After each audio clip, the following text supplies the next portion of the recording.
pakai HP. Buru tutup bahaya. Yuk tuh.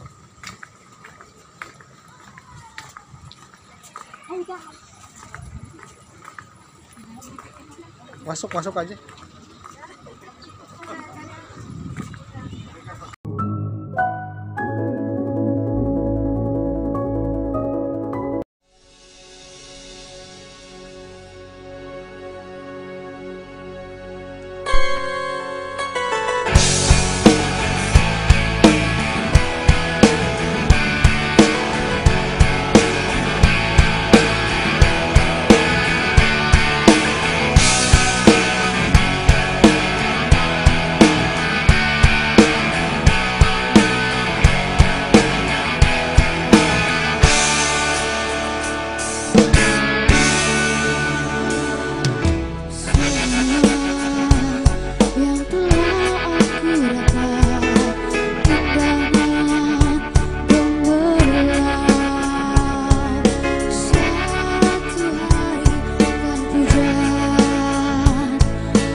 Kita ke patung Marga itu.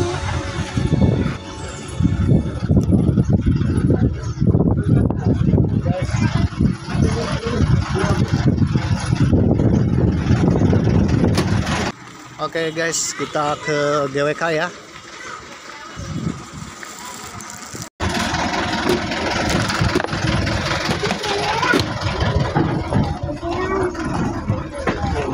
Awas ini. Awas ini. Apa ini?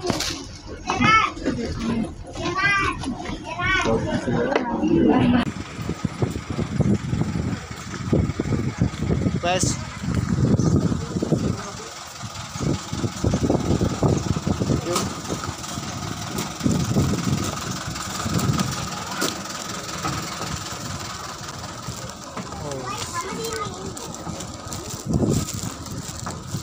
Awas ini. Apa ini?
sampai di Gelta.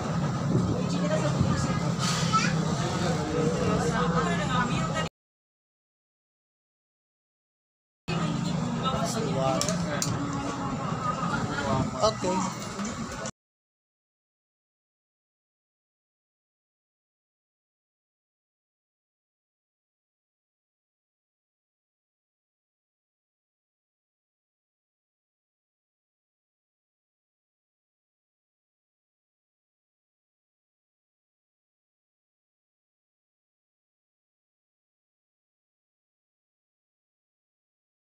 Bismillahirrahmanirrahim. Assalamualaikum warahmatullahi wabarakatuh.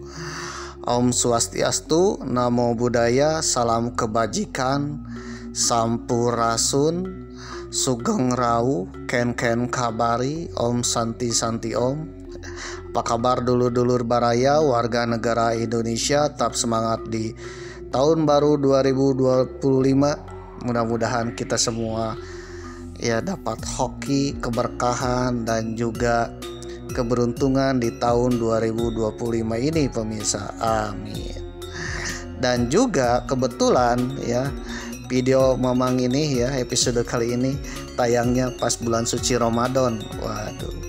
Mudah-mudahan kita semua yang melaksanakan ibadah di bulan suci Ramadan dapat keberkahan, dapat rezeki, diampuni dosanya, dapat pahala ya, dan juga mudah-mudahan tamat puasanya pemirsa. Amin. Lancar pemirsa, amin. Dan semua amal ibadahnya diterima oleh Allah Subhanahu wa taala. Amin.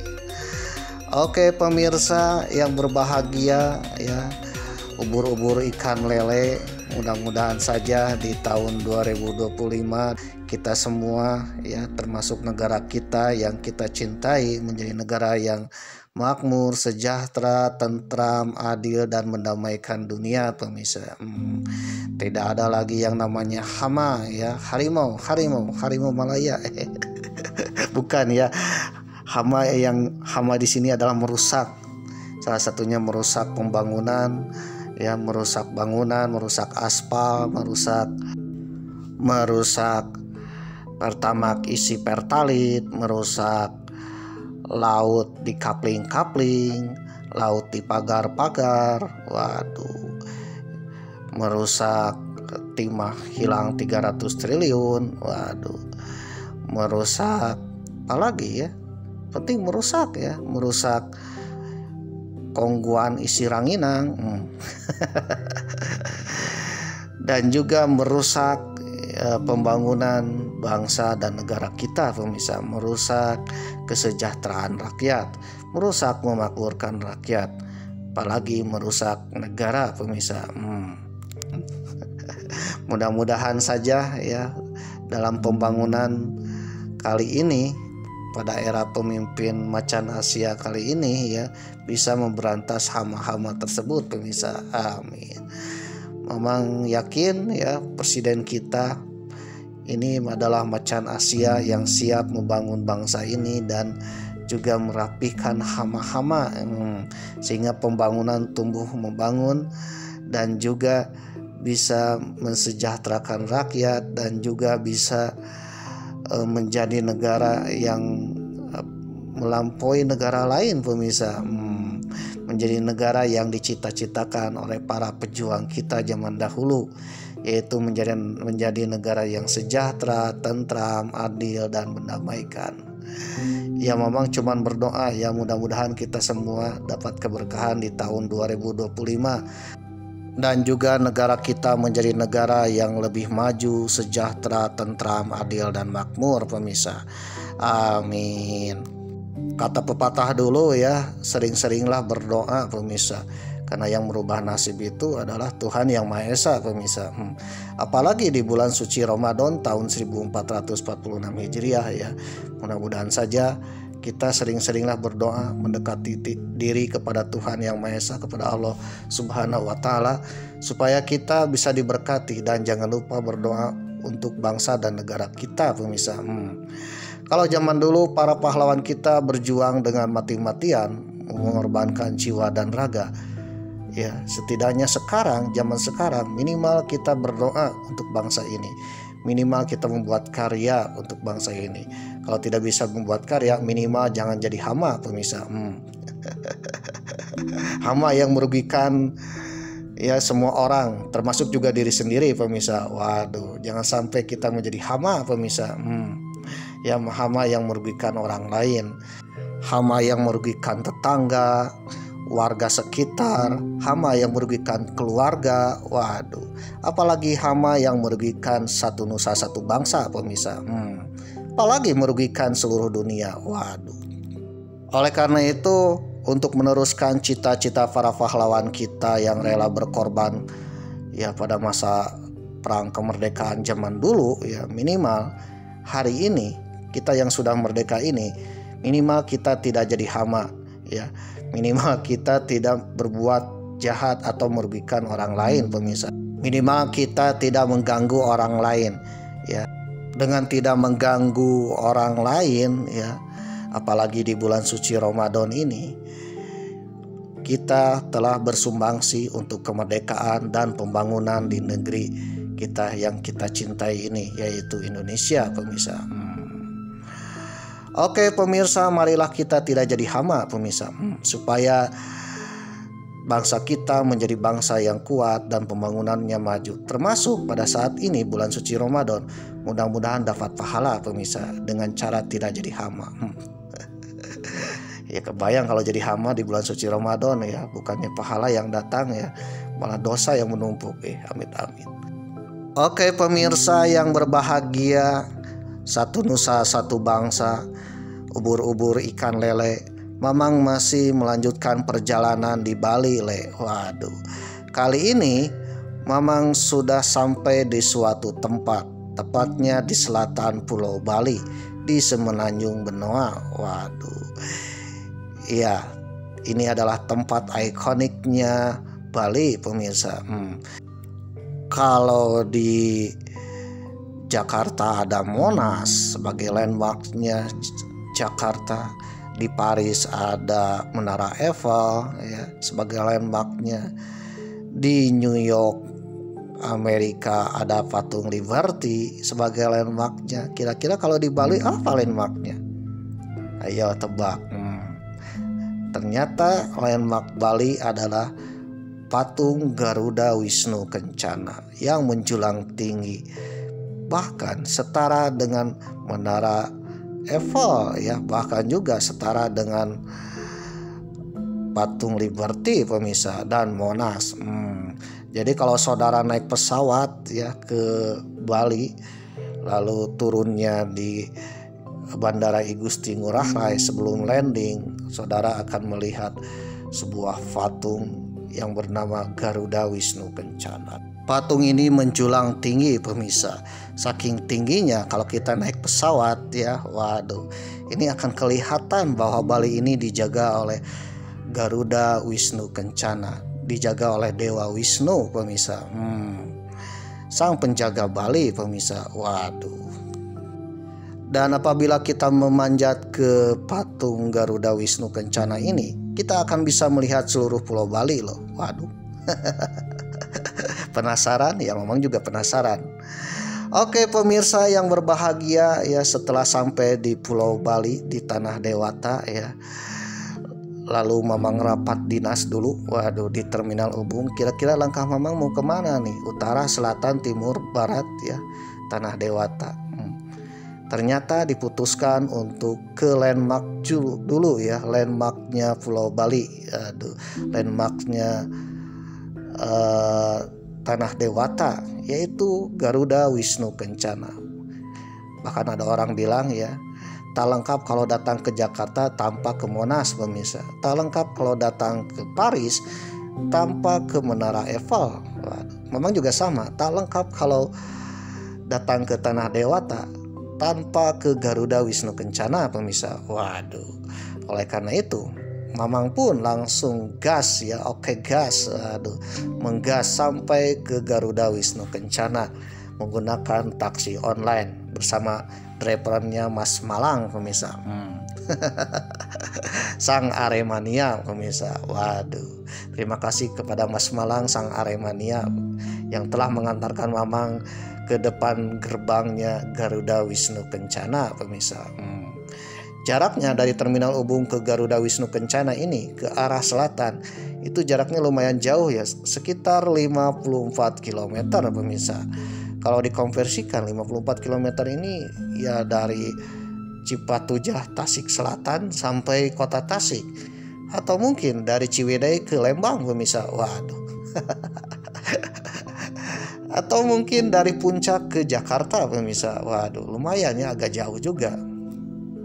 Tapi meskipun jauh, tetap ya itu satu kabupaten. Kabupatennya Kabupaten Badung, bukan Bandung ya, tapi Badung. Memang telah bahas tentang Kabupaten Badung sekilas ya di episode sebelumnya pemirsa. Jadi Kabupaten Badung ini unik ya, geografisnya mirip Kris, menjulang dari utara ke selatan, dari Gunung Batur ya, Gunung Batur, Gunung Agung sampai ke Semenanjung Benoa. Waduh, sampai ke Pantai Kute, Jimbaran, Nusa Dua ya, dan juga Garuda Wisnu Kencana pemirsa. Oke pemirsa ya, setelah berkendara kurang lebih ini 1 jam lebih ya, kalau nggak salah 1 jaman lebih, ditambah macet. Waduh, akhirnya Mamang sudah sampai di parkiran Garuda Wisnu Kencana, tepatnya di sekitaran Universitas Udayana atau UNUD pemirsa.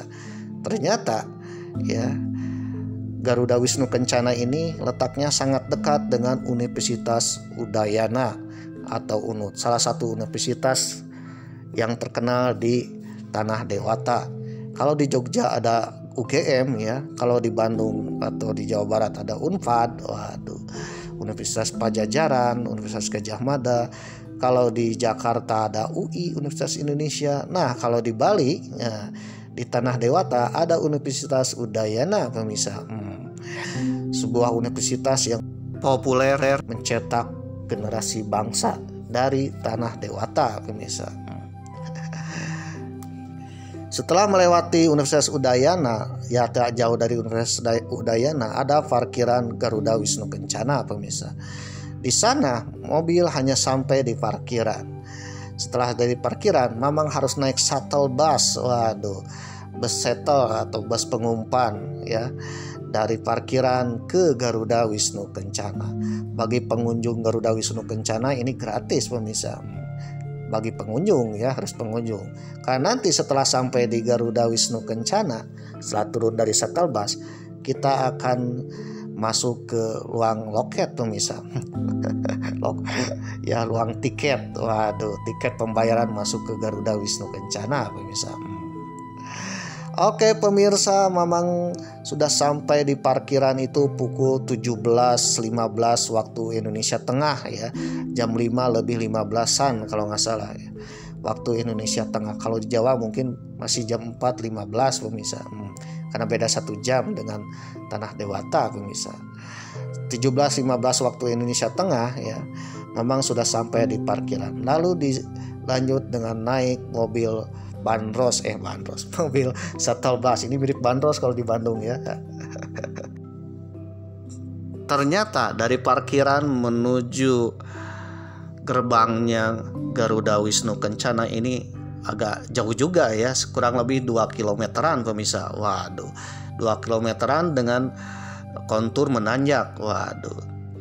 Nah, para pengelola sudah menyediakan alat transportasi dari parkiran ke Garuda Wisnu Kencana gratis bagi pengunjung. Ingat ya, gratis bagi pengunjung. Yaitu shuttle bus ya, shuttle bus atau mirip-mirip dengan bandros kalau di Bandung ya. Bis-bis yang melayani dari parkiran sampai gerbang utama Garuda Wisnu Kencana yang jaraknya 2 kilometeran dengan konturnya menanjak pemirsa. Akhirnya setelah pamit bersama Mas Malang ya, bersama driver taksi online, tadinya Mamang ada fotonya loh. Pernah foto video, tapi setelah cari-cari entah kemana nih. Waduh. Ya salam buat Aremania ya, mudah-mudahan kita ketemu lagi ya. Oke pemirsa, setelah pamit Mamang pun bergegas naik shuttle bus ya.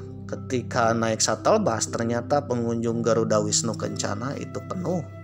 Karena memang saat Mamang datang ke Garuda Wisnu Kencana ini bertepatan dengan 1 hari setelah Natal, tepatnya 26 Desember 2024. Pada saat Nataru ya ramai pemirsa.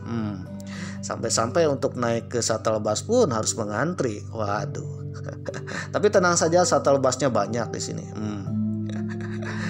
Dan pada akhirnya Mamang pun naik shuttle bus. Setelah naik shuttle bus, beberapa menit kemudian kalau sudah penuh jalan ya, waduh. Dan jalannya benar-benar 99,99% nanjak pemirsa. Semakin ke atas, seolah-olah kita pergi ke Nirwana pemirsa ya. Seolah-olah pergi ke luar angkasa. Waduh, nanjak dan terus nanjak pemirsa. Sampai-sampai kita bisa melihat pemandangan yang luar biasa, yaitu Tanah Dewata pemirsa. Waduh, semakin menanjak ke atas semakin kita bisa melihat pemandangan Tanah Dewata. Di antaranya kita bisa melihat Pantai Nusa Dua, kita bisa melihat Pantai Sanur, Pantai Kute ya, kita bisa melihat wilayah Jimbaran, Uluwatu, bahkan kita bisa melihat Bandara I Gusti Ngurah Rai pemirsa dari kejauhan. Bahkan kita bisa melihat Gunung Agung yang menjulang tinggi, salah satu gunung tertinggi di Tanah Dewata pemirsa. Bahkan kita pun bisa melihat dari kejauhan kota Denpasar pemirsa, dan juga Pulau Nusa Penida. Waduh, ternyata ya Garuda Wisnu Kencana ini dibangun di atas tanah yang tinggi dan sangat strategis pemirsa di Semenanjung Benua, di selatannya Pulau Bali. Waduh. Garuda Wisnu Kencana Culture Park atau dikerap disebut dengan Garuda Wisnu Kencana Taman Budaya Garuda Wisnu Kencana adalah sebuah taman wisata budaya di bagian selatan Pulau Bali. Taman ini letaknya di Desa Unggasan, Kecamatan Kute Selatan, Kabupaten Badung, Provinsi Bali, dekat dengan Universitas Udayana pemirsa. Letaknya di Jalan Raya Uluwatu, Semenanjung Benua pemirsa. Dan Garuda Wisnu Kencana ini dekat sekali dengan kampus Universitas Udayana pemirsa. Ya kurang lebih sekitar 3,3 kilometeran kalau dari kampus menuju GWK pemirsa. Tapi kalau dari parkiran ya masih area kampus juga pemirsa. Waduh. Oke pemirsa ya, Mamang akan mendaki ke puncak landmarknya Tanah Dewata, yaitu Garuda Wisnu Kencana dengan bus shuttle bus. Waduh. sedang naik bis shuttle bus ini saja kita bisa melihat samar-samar pemandangan hampir seluruh tanah Dewata pemirsa. Apalagi kalau kita sudah sampai di atas pemirsa. Penasaran ya, sama Mamang juga penasaran. Kalau penasaran kita akan pergi ke Garuda Wisnu Kencana, landmarknya tanah Dewata pemirsa. Oke pemirsa yang berbahagia, ubur-ubur ikan lele, Mamang sedang mendaki ke Garuda Wisnu Kencana le. Nah sedang nanyak-nanyaknya ya, bis sedang ngos-ngosan nanyak, waduh, dan berliuk-liuk, serta pemandangannya kalau menanyak semakin ke atas semakin bisa melihat semuanya tanah Dewata pemirsa. Waduh, pun akan sedikit cerita ya tentang Prabu Udayana pemirsa. Ketika Mamang melihat Universitas Udayana yang tadi lewati ya, sebelum naik shuttle bus dan menanjak ke Garuda Wisnu Kencana, Mamang pun melihat megahnya Universitas Udayana. Waduh. Nah dari situlah ya, ketika Mamang naik ya, Mamang terpikir tentang Prabu Udayana pemirsa. Oke pemirsa, ya ternyata Prabu Udayana ini merupakan salah satu raja Bali yang terkenal, waduh, populer, mirip-mirip dengan Prabu Siliwangi di Jawa Barat, mirip dengan Prabu Brawijaya di Jawa Timur, ya. Sedangkan di Bali yang terkenalnya adalah Prabu Udayana pemirsa. Prabu Udayana membawa keemasan Bali ya ke puncak kejayaan Bali. Dan pada saat Prabu Udayana menjabat sebagai seorang raja, Bali ini satu kerajaan. Bahkan wilayah Prabu Udayana ini sampai juga ke tanah Jawa loh ya. Tanah Jawa, Lombok itu di bawah satu kesatuan Prabu Udayana pemirsa. Prabu Udayana ini sangat terkenal sekali, saking populernya maka kata Udayana pun disematkan ke berbagai, salah satunya ke universitas terkenal populer di tanah Dewata, yaitu Universitas Udayana pemirsa. Selain itu nama Udayana pun dijadikan nama kodam ya, nama komando daerah militer, yaitu Kodam 9 Udayana, Kodam Angkatan Darat ya, TNI Angkatan Darat, Kodam 9 Udayana. Kodam 9 Udayana ini membawahi wilayah teritorial Angkatan Darat, Pulau Bali, Nusa Tenggara Barat, Nusa Tenggara Timur, atau dahulu bekas Provinsi Sunda Kecil pemirsa. Pusatnya ada di Denpasar, Bali pemirsa. Nah, kenapa Kodam menggunakan nama Udayana? Ternyata memang Prabu Udayana ini adalah Prabu yang termasyhur dan populer di Bali, mirip-mirip dengan Prabu Siliwangi di Jawa Barat dan Prabu Brawijaya di Jawa Timur pemirsa. Oke pemirsa yang berbahagia, sambil menanjak ke atas dengan bis shuttle bus ini, waduh, duduk Mamang agak miring-miring ya. Mamang akan sedikit bercerita tentang Prabu Udayana. Bagi saudara-saudara yang sudah tahu dan melihat channel Mamang membosankan, apalagi sedang berpuasa, takutnya batal ya, skip aja lah pemirsa ya. Karena kuota internet saudara ini tak tercover BPJS, apalagi nanti minta ke Mamang loh THR-nya. Waduh. Mamang aja pingin THR nih ya, untuk tambah kuota. Siapa tahu ada yang memberikan kuota internet ya. Waduh. Oke pemirsa, bagi saudara yang penasaran ya, silakan jangan skip. Tapi kalau saudara tidak penasaran ya skip aja, simpel dengan Mamang.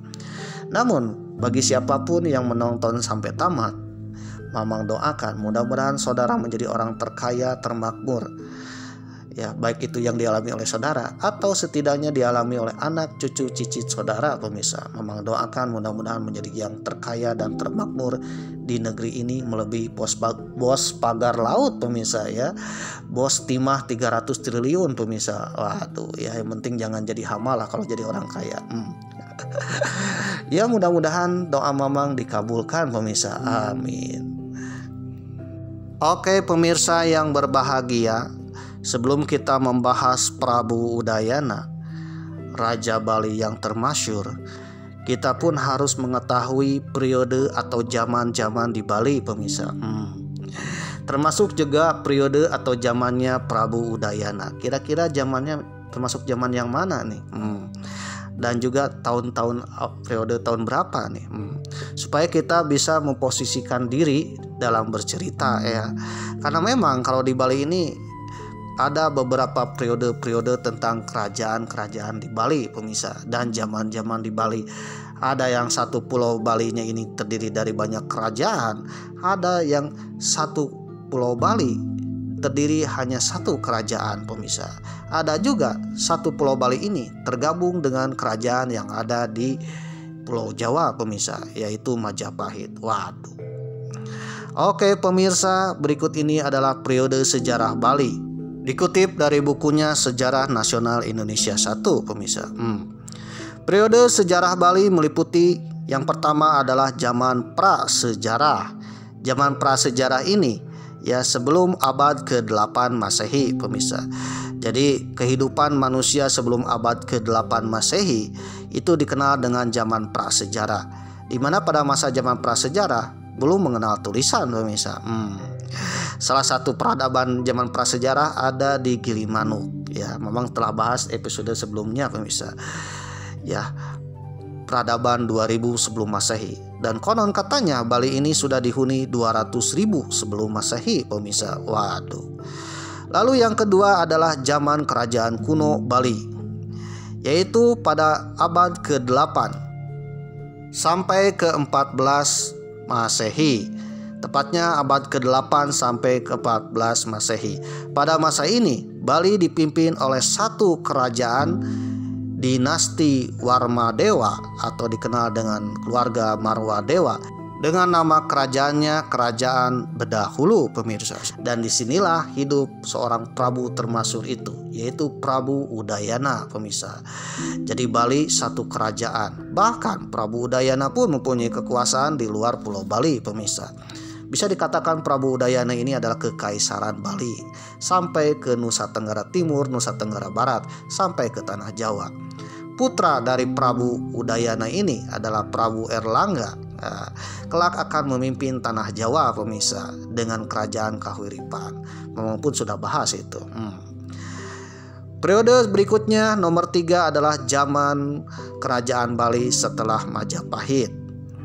Kerajaan Bali ditaklukkan oleh Majapahit tahun 1343, di mana ya Bali ini adalah pasalnya kerajaan Majapahit. Banyak budaya-budaya Majapahit ya yang terserap di Bali, pemirsa. Salah satu kerajaan pasalnya Majapahit adalah berdirinya kerajaan Gehgel, pemirsa.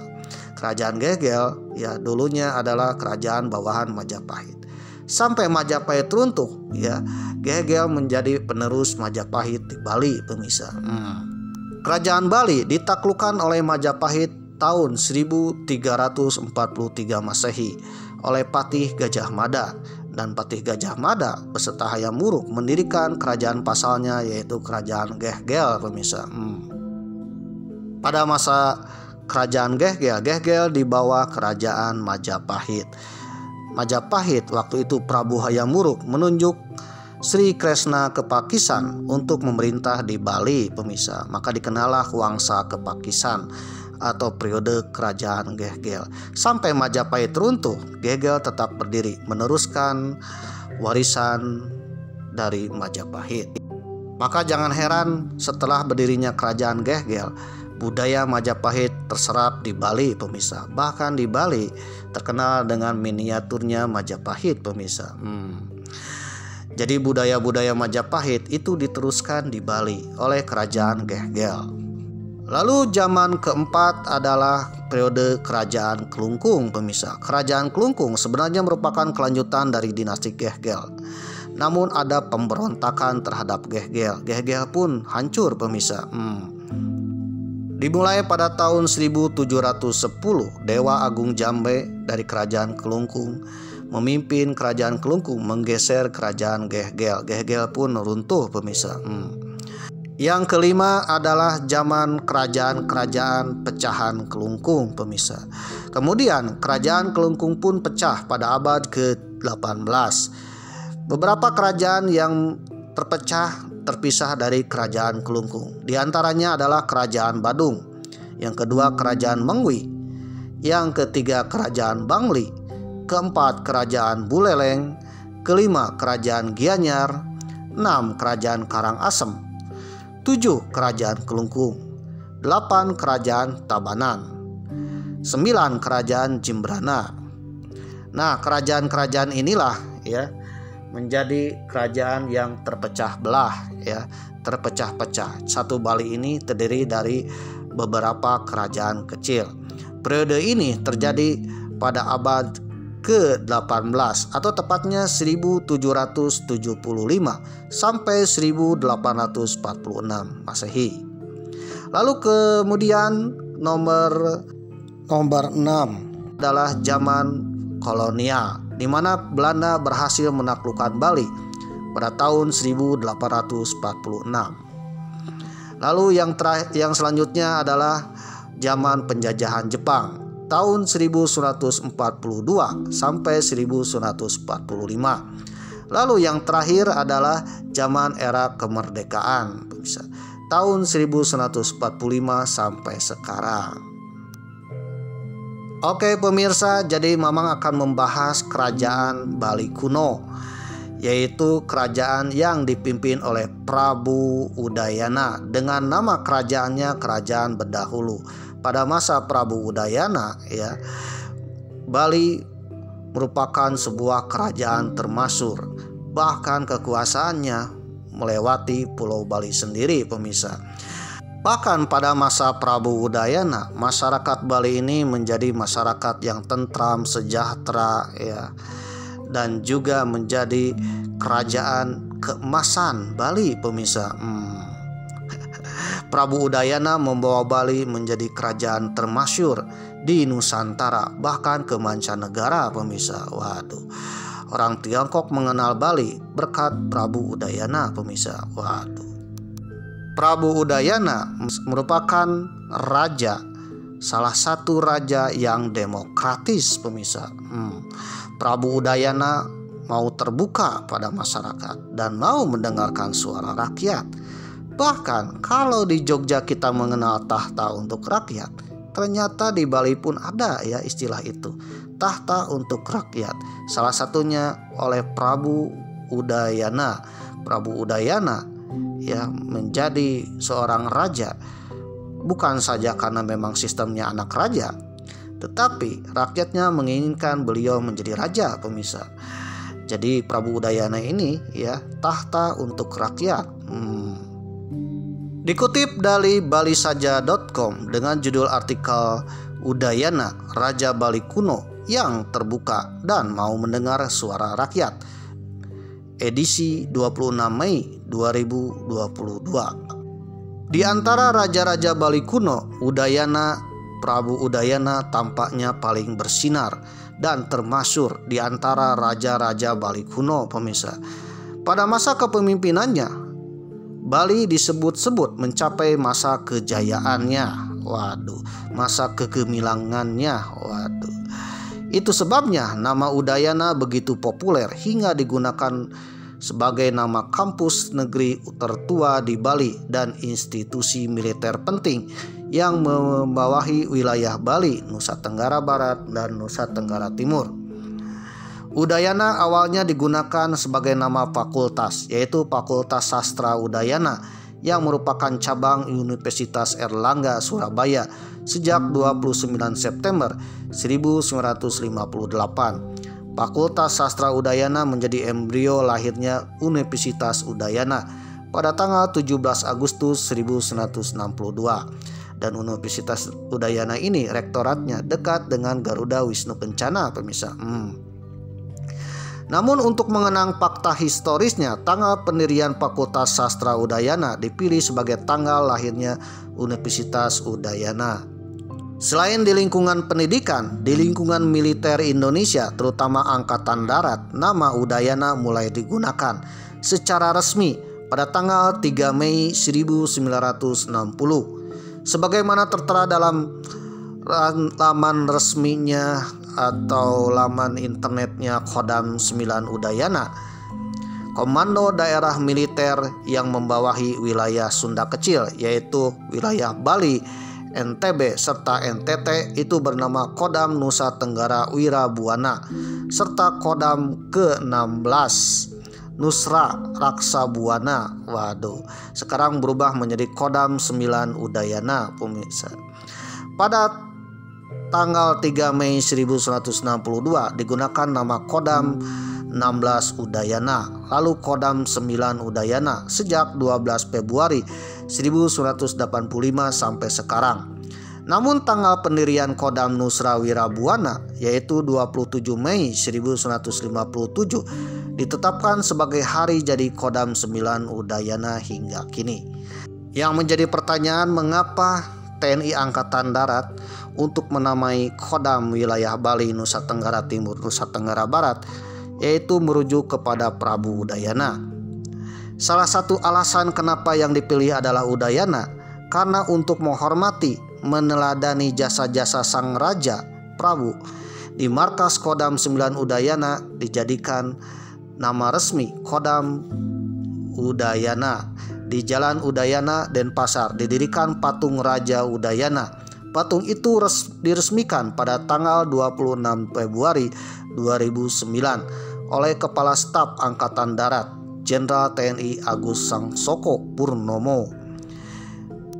Karena memang ya Udayana ini selain Prabu yang berkuasa di Bali, juga di wilayah beberapa pulau sekitar Bali, di Nusa Tenggara Timur, Nusa Tenggara Barat, pemirsa, dan di tanah Jawa. Waduh, selain itu Prabu Udayana ini dicintai oleh rakyatnya, pemirsa. Kira-kira seperti apa ini sosok Raja Udayana ini? Waduh, semakin penasaran nih Mamang nih. Asal-usul Udayana memang belum diketahui secara jelas, tetapi para peneliti menyepakati tokoh ini sebagai putra Bali dari dinasti Warmadewa. Dinasti Warmadewa adalah pendiri kerajaan berdahulu Warmadewa, kerajaan kuno di Bali. Jadi yang mendirikan kerajaan kuno ini bukan Udayana. Jadi Udayana ini raja kesekian ya dari dinasti Warmadewa atau yang berkuasa di Bali. Pendiri dinasti Warmadewa atau keluarga Warmadewa adalah Sri Kesari Warmadewa, raja yang menguasai Bali pada tahun 913 Masehi. Menurut I Gusti Gede Ardana DKK dalam bukunya Raja Udayana di Bali 989 sampai 1011 Masehi di edisi 2012. Udayana masih merupakan keturunan Sri Kesari Warmadewa, raja yang menguasai Bali sejak tahun 913 Masehi. Dalam berbagai prasasti yang dikeluarkannya, Udayana memang menggunakan gelar Sang Ratu Sri Dharma Udayana Warmadewa yang menegaskan identitasnya. Sejarawan Soekarto K. Atmojo menduga Udayana lahir pada tahun 963 Masehi dan merupakan putra Raja Janasadu Warmadewa. Narendra Dev Pandit Sastri dalam bukunya Sejarah Bali Dwipa terbit 1963 mencatat Raja Janasadu Warmadewa memerintah Bali pada tahun 975 Masehi. Udayana memerintah didampingi istrinya yang cantik yang berasal dari Mataram kuno atau Medang, pemirsa, yaitu bernama Mahendra Datta yang berasal dari Jawa Timur atau Kerajaan Medang. Sang permaisuri menggunakan gelar Sang Ratu Luhur Sri Gunapriyani Dharma Fatni. Berbagai prasasti menyebut keduanya memerintah sebagai raja suami istri, ya. Suami istri yang memerintah negeri Bali, pemirsa, negeri tanah dewata yang makmur dan adil. Para sejarawan menyimpulkan perkawinan Udayana dengan Mahendra Datta ini menjadi tonggak integrasi budaya Hindu Jawa di Bali. Sebaliknya, pengaruh Bali juga merambah ke Jawa dengan penobatan putra Udayana. Putra Udayana ini ada 3 ya. Yang pertama adalah Erlangga. Erlangga kelak menjadi raja yang memerintah di Jawa Timur, yaitu Prabu Erlangga mendirikan kerajaan Kahuripan. Abang sudah bahas ya salah satu raja Kahuripan yaitu Erlangga di episode sebelumnya pemirsa, yang menyatukan tanah Jawa. Ternyata putra sulung dari Prabu Udayana pemirsa. Lalu selanjutnya ada Marakata, putra kedua dari Prabu Udayana. Lalu putra yang ketiga adalah bernama Prabu Anak Wungsu pemirsa. Marakata dan Anak Wungsu, adik dari Erlangga, itu memerintahkan Pulau Bali pasca meninggalnya Prabu Udayana. Jadi ketiga putranya Prabu Udayana ini memimpin. Yang pertama Erlangga memimpin tanah Jawa, yang kedua Marakata, dan ketiga Anak Wungsu kelak akan memimpin tanah Bali, tanah Dewata pemirsa. Perkawinan Udayana dengan Mahendradatta, istrinya dari kerajaan Mataram kuno dari tanah Jawa, bukanlah sebatas perkawinan politik untuk tujuan memperkokoh bangunan kekuasaan sang raja saja. Ternyata perkawinan itu juga menjelma menjadi ruang dialog lintas budaya. Untuk mengembangkan sekaligus memperkaya wajah kebudayaan Bali. Secara tidak langsung, Jawa dan Bali itu menyatu dalam sebuah budaya. Karena memang ya rajanya Bali menikahi istri dari tanah Jawa pemirsa. Pada masa Udayana Mahendradatta, Bali mengadopsi penggunaan bahasa Jawa kuno. Berbagai prasasti yang sebelumnya menggunakan bahasa Bali kuno pada masa Prabu Udayana setelah menikahi Mahendradatta mulai menggunakan bahasa Jawa kuno. Dan pada masa itulah orang Bali pun mengenal bahasa Jawa pemirsa. Di Bali bahasa Jawa kuno yang disebut sebagai bahasa Kawi. Jadi bahasa Kawi oleh orang Bali tak lain adalah bahasa Jawa kuno. Memperkaya bahasa Bali yang diwarisi hingga kini. Bahkan ada integrasi, penyatuan penyampuran, alkulturasi, sinkretisme antara bahasa Jawa dengan bahasa Bali. Jadi bahasa Bali sekarang adalah hasil pencampuran budaya Jawa dengan Bali pemirsa. Beda sebelum lahirnya Udayana bahasa Bali kuno itu adalah bahasa Bali asli pemirsa. Sedangkan sekarang bahasa Bali merupakan hasil pencampuran antara bahasa Jawa kuno dengan bahasa Bali kuno pemirsa. Jadi ada sedikit perbedaan. Di Bali bahasa Jawa kuno yang disebut dengan bahasa Kawi memperkaya bahasa Bali yang diwarisi hingga kini. Jadi saat ini yang dikenal dengan bahasa Bali sekarang tak lain adalah campuran bahasa Bali dengan Jawa. Pada masa pemerintahan sejoli Prabu Udayana dan Mahendradatta dari Jawa dan Bali ini, ada dua agama besar yang dianut masyarakat Bali, yaitu Hindu Siwa dan Buddha pemirsa. Dalam pemerintahan Udayana Mahendradatta, pemuka kedua agama itu mendapat tempat penting. Para pemuka agama Siwa dan Buddha selalu dihadirkan dalam berbagai sidang di istana. Dan ternyata pada saat itu di Bali ini tidak mayoritas Hindu loh. Ada sebagian Hindu, ada sebagian Buddha. Bahkan kakeknya Prabu Udayana itu beragama Buddha pemirsa. Sri Kesari Warmadewa itu agamanya agama Buddha. Tetapi untuk Prabu Udayana menurut informasi yang Mamang dapatkan itu beragama Hindu pemirsa. Jadi pada masa pemerintahan Udayana ada pemeluk agama Hindu dan Buddha. Dan mereka saling akur dan bertoleransi pemirsa. Ada 7 pemuda agama Siwa dan 5 pemuka agama Buddha yang mendampingi raja atau penasehat raja dalam pengambil keputusan. Istilahnya kalau sekarang ada staf kepresidenan staf kepresidenan. Pada masa itu ada dari kalangan pemuka agama, yaitu dari agama Buddha dan agama Hindu pemirsa. Yang kita tahu yang namanya kerajaan Mataram kuno atau Medang itu membangun candi Borobudur dengan candi Prambanan yang berbeda agama. Borobudur Buddha, Prambanan Hindu.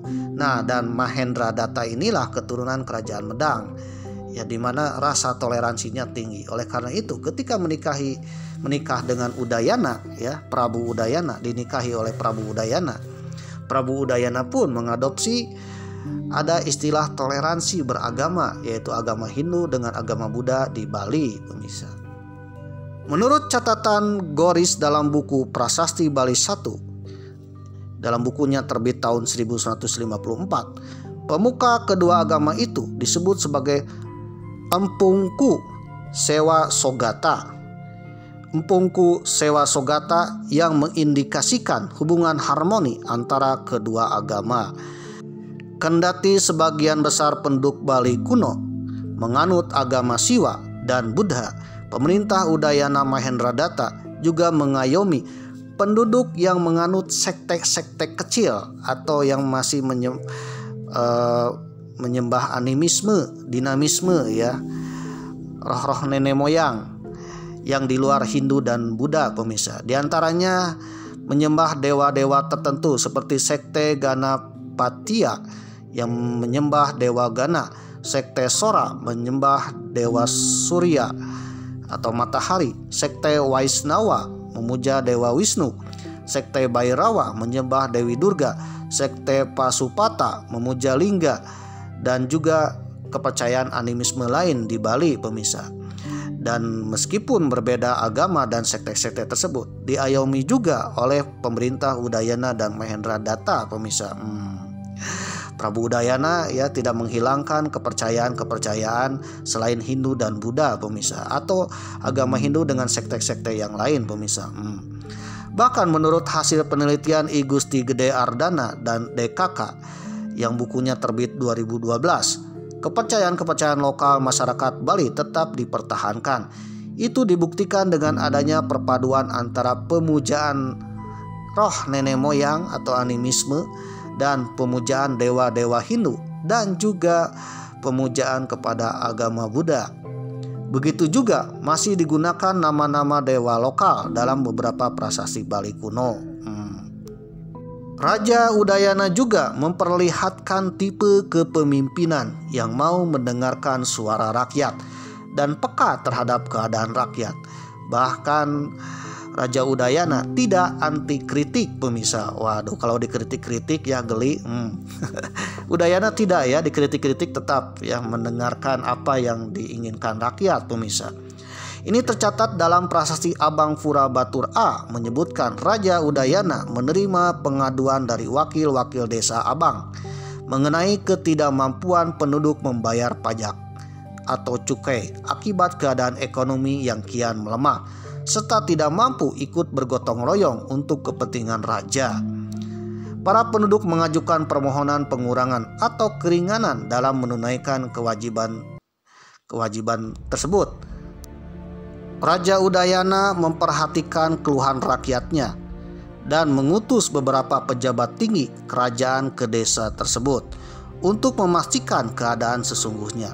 Setelah melalui beberapa kali sidang paripurna yang dihadiri raja dan para pejabat kerajaan, Raja Udayana menyetujui permohonan penduduk Air Hwang yang memberikan keringanan atau pengurangan pajak dan cukai.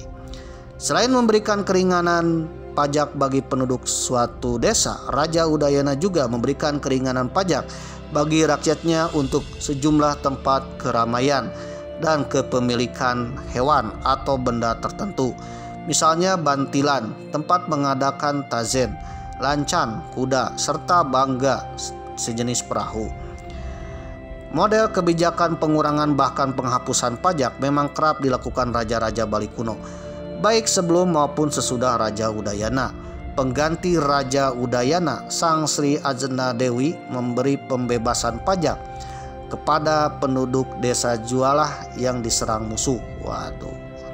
Akibat serangan musuh, penduduk desa Jualah yang sebelumnya 300 keluarga hanya tersisa 50 keluarga.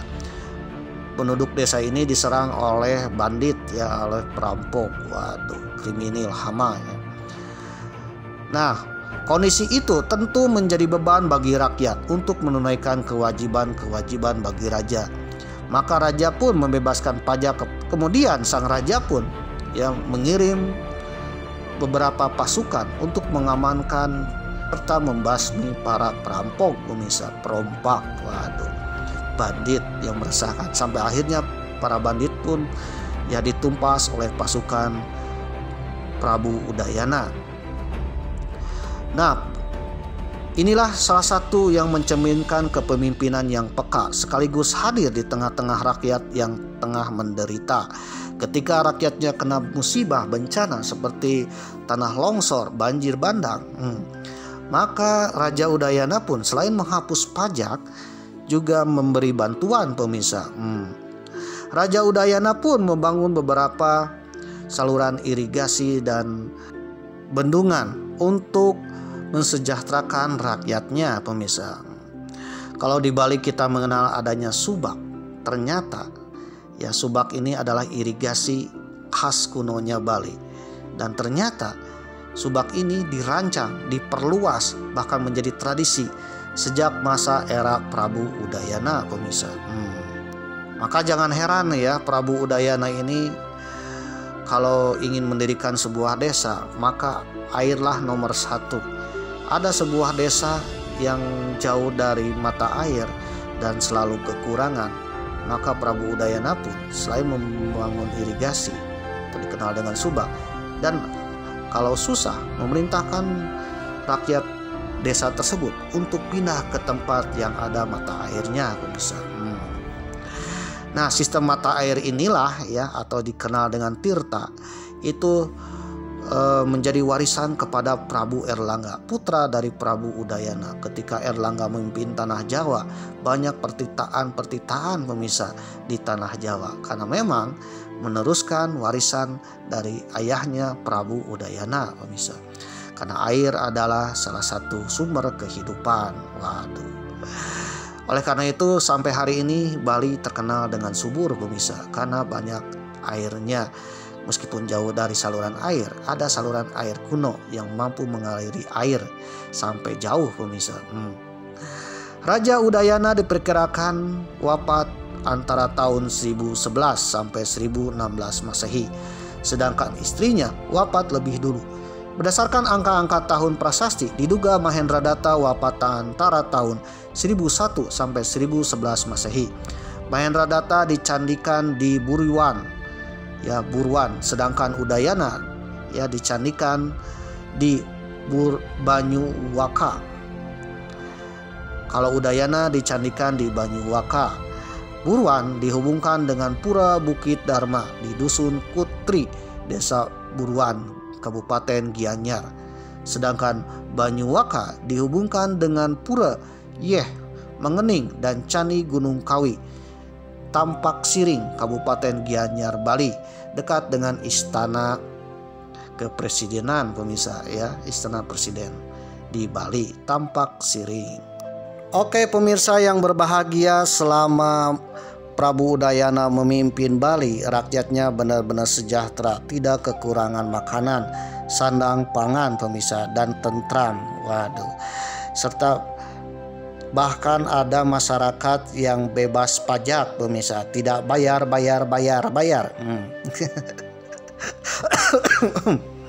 Oke, pemirsa, jadi itulah Prabu Udayana. Bahkan sang Prabu pun ya dikenang oleh masyarakat tanah Dewata atau Bali hingga saat ini, pemirsa, menjadi Prabu yang bijaksana, Prabu tahta untuk rakyat, pemirsa. Jadi itulah seorang pemimpin ya, pemimpin yang adil, bijaksana, yang menenteramkan rakyatnya, mensejahterakan rakyatnya ya, panutan bawahannya. Wah, akan dikenang sepanjang masa hingga berabad-abad, pemirsa, hingga berganti periode pemirsa dan zaman. Oke, pemirsa yang berbahagia, ternyata ada hal yang unik ya. Prabu Udayana bisa membangun Bali menjadi keemasan Bali. Salah satu faktornya berkat sang istri, pemirsa. Waduh, ada istri yang cantik, pintar, ternyata bisa mengayomi suami ya. Keharmonisan suami istri inilah, keharmonisan suami istri sang raja bisa mengharmoniskan satu kerajaan, pemirsa. Waduh, mengharmoniskan Bali, bahkan melegenda sampai hari ini pemirsa. Jadi itulah untungnya kita punya istri pemirsa ya, istri yang baik yang mengayomi suami. Waduh, keharmonisan sepasang suami istri inilah, keharmonisan rumah tangga sang raja inilah menjadi harmonis satu kerajaan pemirsa. Waduh, ternyata kekuatan keharmonisan suami istri bisa mengharmoniskan suatu negeri pemirsa. Waduh, kebayang kalau Prabu Udayana itu sendirian pemirsa ya. Maaf. Kira-kira wajah Bali seperti apa pemirsa? Oke pemirsa, jadi itulah Bali pada masa keemasan dipimpin oleh Prabu Udayana dengan didampingi seorang permaisuri cantik jelita yaitu Mahendra Datta yang berasal dari tanah Jawa pemirsa. Maka perpaduan tanah Jawa dan Bali inilah maka kita akan mengenal wajah Bali sekarang pemirsa.